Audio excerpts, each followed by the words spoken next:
Konnichiwa minasan, kyo desu. So I will be looking at another video by the YouTube channel Mrs. Eats. This video is why you'll hate living in Japan. I know for sure living in Japan is a dream for a lot of Westerners and foreigners. So I guess we're gonna see some reasoning on why someone like me or a foreigner might not like Japan too much. So without further ado, ikimashou.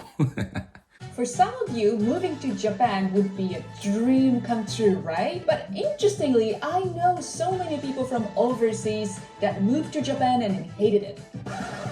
I lived briefly in Japan a while ago. The year I spent in Japan was probably the most unhappy of my life. So don't be surprised if it happens to you. Almost everyone who moves to Japan will hate Japan or Japanese culture sooner or later. You might think it's impossible, especially Japan has so many cool things like anime, crazy game shows,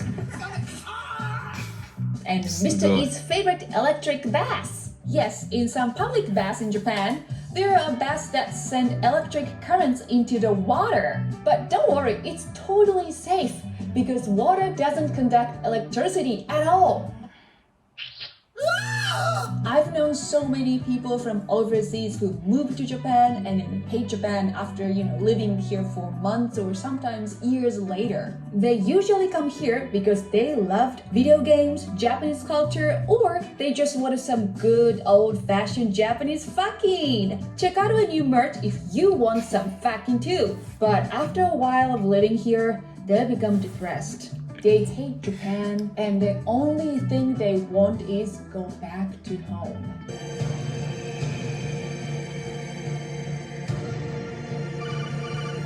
Sake, are you okay? Dad, I hate Japan. I want to go home. There are many reasons why it happens. Maybe some of you have heard of cultural iceberg. If you imagine the culture of one country to be an iceberg floating in the ocean, the part of the iceberg you can see is usually the material aspect of the country's culture. So for Japan, this would be video games, Japanese food, cosplay, statues of Colonel Sanders in samurai armor, obvious Japanese stuff. But what you don't see is the rest of the iceberg. And this is where the non-material parts of the culture are. This can be things like ideas on work ethic, views on raising children, how society views discriminated people. I like how on the top of Japan's material culture, she put hentai. Oh man, people love their porn.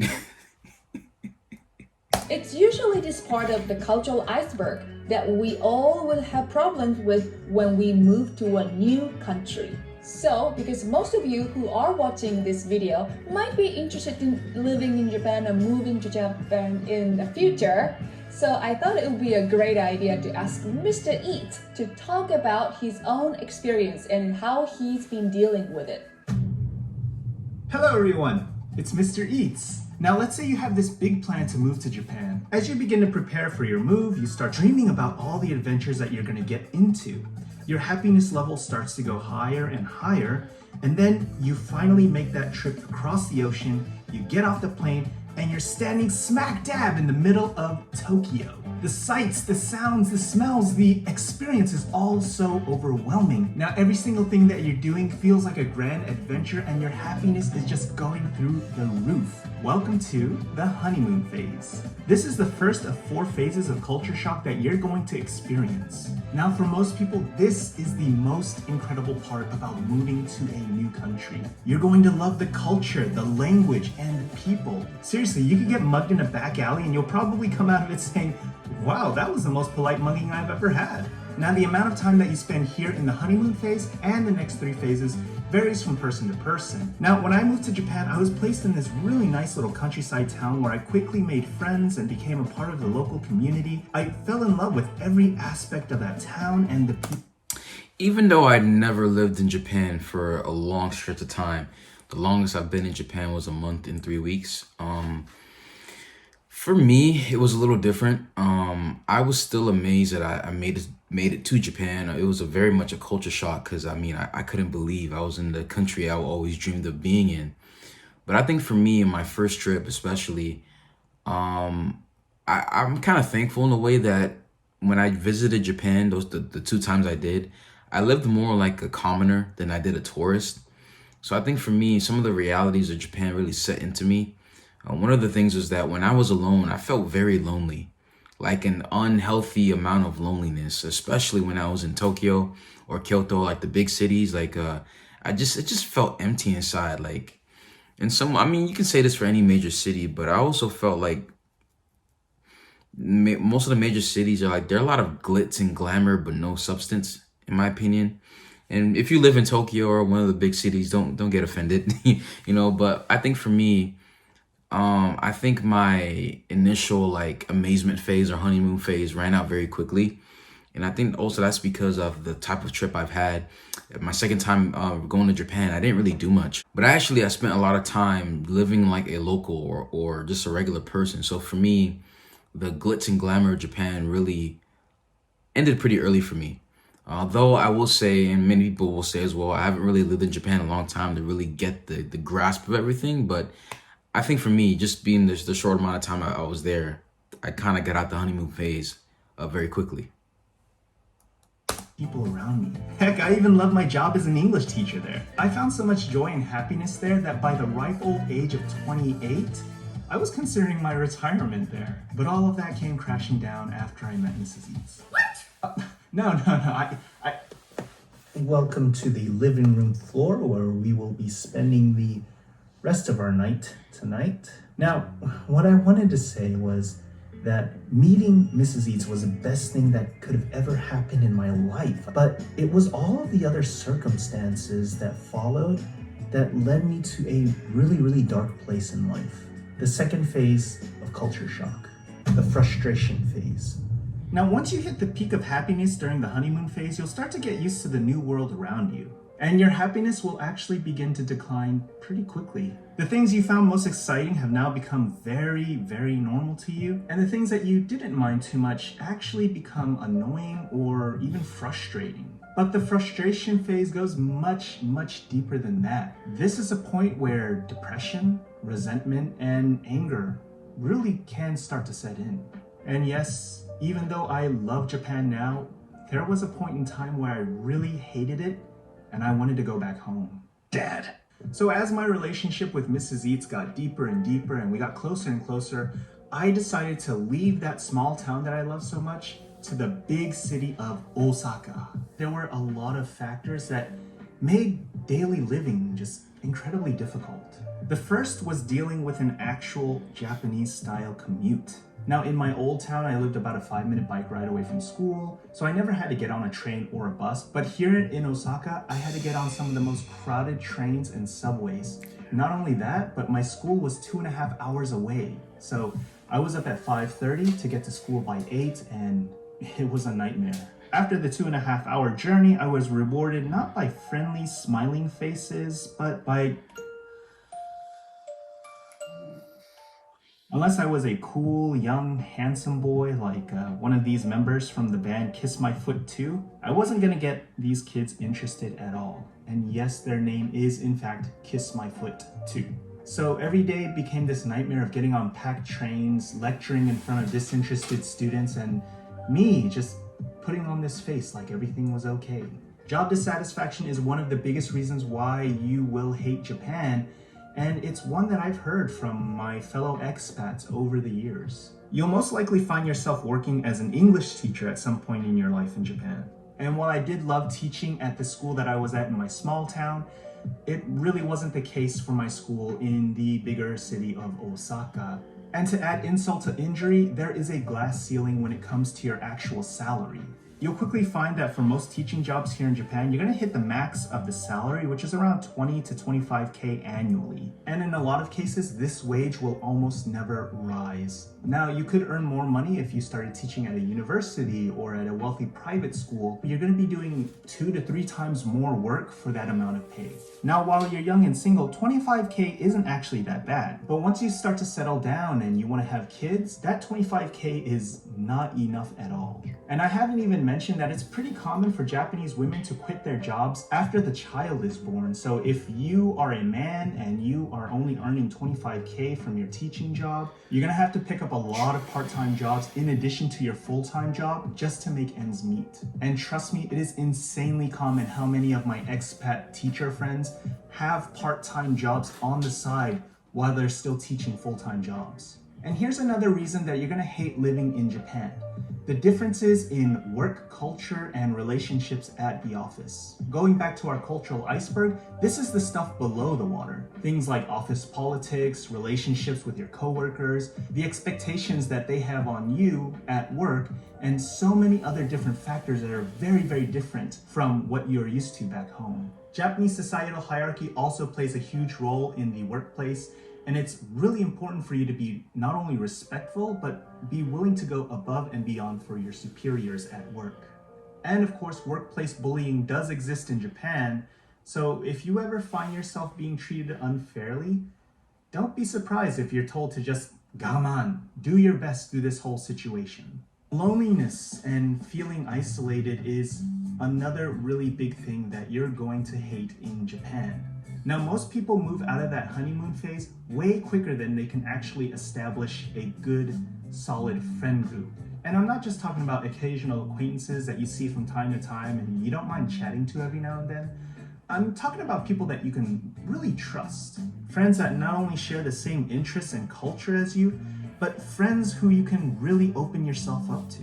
But even if you are able to establish those kinds of friendships, not a lot of them have plans to live there for as long as you may plan to.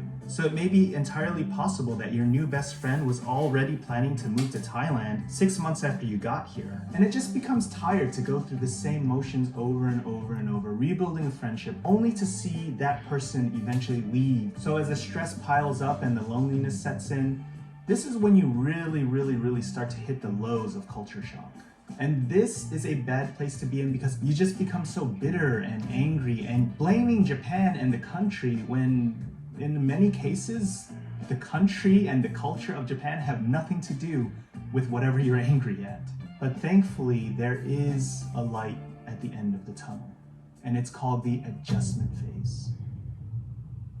If you don't give up, you will start to adjust to whatever the situation is that you're in. Whether that's being more comfortable on relying on others to help you out, figuring out some solution to something annoying that's happening in your life, or maybe even getting your language skills up to a point where you can comfortably say things that you want to say. You'll eventually start to find some solutions, these little wins to problems in your life that make things a lot easier on yourself. And then eventually you're going to hit the final phase of culture shock, and that is the acceptance phase. You're finally going to be able to stop putting your own expectations onto Japanese society and trying to control things around you, and instead learning how to control yourself into better fitting into how Japanese society works. Of course, there are still going to be things that will bother you from time to time, but you're going to be in a much better mental space to deal with those problems. You're going to become more comfortable with your day-to-day life, and it's not going to feel like every day is a struggle. So, what are some culture shock tips you would give to someone who is planning to move to Japan? No matter who you are going to go through the phases of culture shock. And when you do eventually go through the frustration phase, always remember that if you can stick through it, you're eventually going to go through the acceptance phase, and then things will become much better after that. Try to learn the language as quickly as you can, because I would say that probably 95-99% of your frustration is going to be because you don't understand and you can't say what you want to say. Try to make friends with the locals. When you have friends that are local Japanese people, it's a lot easier to rely on them. And it's nice to know that these people are going to be here for as long as you plan to stay. Have a stash of your favorite foods in the closet for emergency situations whenever you're really missing home. There's something magical about it. It just makes you feel so much better, and it just relieves just a ton of stress. Exactly the same thing happened when I was living in New Zealand. It was a long time ago, and then there were no Japanese grocery store. But when I was living there, I miss Japanese snacks so much. It's really important to make sure that you're not putting your own expectations on what you believe Japan should have been. Accept the culture for what it is, accept the people for who they are. And I think you'll be in a much better position that when you come out of the frustration phase, you didn't convince yourself that Japan is a bad country and Japanese people are all bad people. Moving to a completely new country with a different culture from your own country is just already overwhelming, right? If you have something that makes you really feel happy, for example, if you love drawing, bring your favorite drawing kits to Japan, and then whenever you feel frustration or when you feel lonely, you start doing whatever you really enjoy doing it.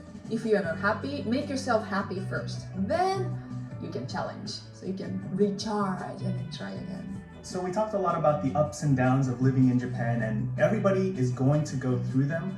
But I'm pretty sure I can say that there's one absolutely positive thing that you're going to find when you're living in Japan, and that is a Japanese convenience store. Yes, there's just so many amazing things about them that I talked about in this video. So make sure you watch it and I'll see you in that video. Thanks for watching. Okini. Okini. He stole my phrase. Very interesting topic. I will say for sure, a lot of Westerners, especially a certain kind of Western person or foreigner, even a lot of those who probably got introduced to Japan by entertainment, anime, video games, all that kind of stuff, is that a lot of people do have a more fantasy view of Japan, that Japan is just this country of magic and wonder, and once I go here, all my problems will be solved. And a lot of times, a lot of my complaints, when I first started researching about Japan around 2015, there was a rise of like Japanese YouTubers or like foreigners in Japan, and they would make videos concerning Japan. And one of the things that I hated is that a lot of times these foreigners would market Japan as a perfect utopia, as a place with no problems, whatever, and that it was better than their own country. But I always feel that when you travel to a new country, you leave your own problems in that country and you adopt other problems. Japan is not a perfect society, as mentioned in this video. And there's a lot of cultural differences that you may need help or take time to adjust to, because it is a very particular culture. And I think for me, even when I went to Japan the first time, even before I went to Japan the first time, like I just noticed how a lot of people were hyping Japan up to be a country of no fault. And I kind of prepare myself mentally in a way that, I'm gonna try to have the best time I can possibly have coming to Japan. But at the same time, I don't want to put unrealistic expectation on Japanese people and the Japanese culture. And like they said in the video, accept it for what it is. I'm not discouraging anyone from going to Japan. I mean, I've always wanted to live in Japan, or at least spend a quality time in Japan. But I also recognize that it's not perfect, and that there's going to be a lot of problems that I probably will face too in Japan. But I think people just need to have a balanced and realistic worldview that whatever country you love, it's gonna have problems. And eventually you're going to get out of the honeymoon phase and realize and see what the country is for what it really is. So I thought it was a very interesting video. Love the topic, and it's something that I relate to for sure. But I think for most people, you should give a realistic viewpoint on the country you want to go to. So if you guys like this video, please smash the like button, smash the subscribe button, also hit that bell as well to get notified whenever we post a video. Arigatou gozaimasu. みんな、気をつけて。じゃあね。